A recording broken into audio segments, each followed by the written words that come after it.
L'info éco avec Capital.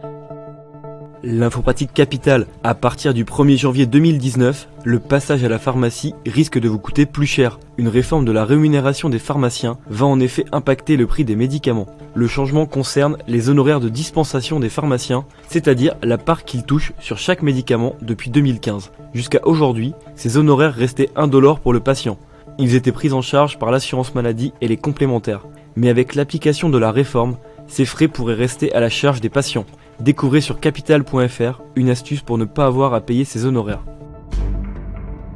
Le chiffre du jour, moins 2,4%, c'est la diminution prévue des tarifs réglementés de vente du gaz pratiqués par Engie pour le mois de décembre. À partir du 1er décembre, les abonnés aux tarifs réglementés d'Engie vont en effet bénéficier d'une baisse de prix. Elle sera de 0,8% pour ceux qui utilisent le gaz pour la cuisson, de 1,5% pour ceux qui ont un double usage cuisson et eau chaude, et jusqu'à 2,4% pour les foyers qui se chauffent au gaz. Après la hausse moyenne de 5,79% au 1er novembre, voilà une bonne nouvelle qui va alléger la facture énergétique des 4,6 millions de foyers qui ont encore recours aux tarifs réglementés de vente.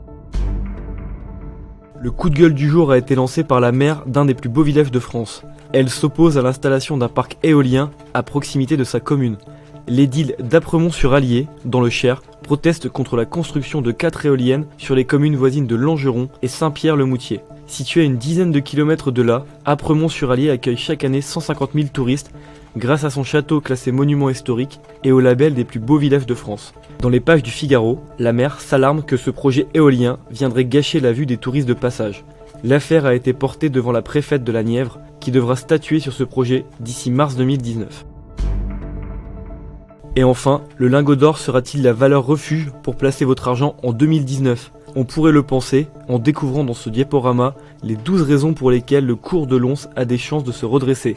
Entre l'appétit grandissant de l'Inde et de la Chine pour le métal jaune, la baisse de sa production et la dépréciation du dollar, les motifs semblent indiquer que l'or n'a pas fini de briller d'intérêt pour les investisseurs. C'était l'info éco avec Capital.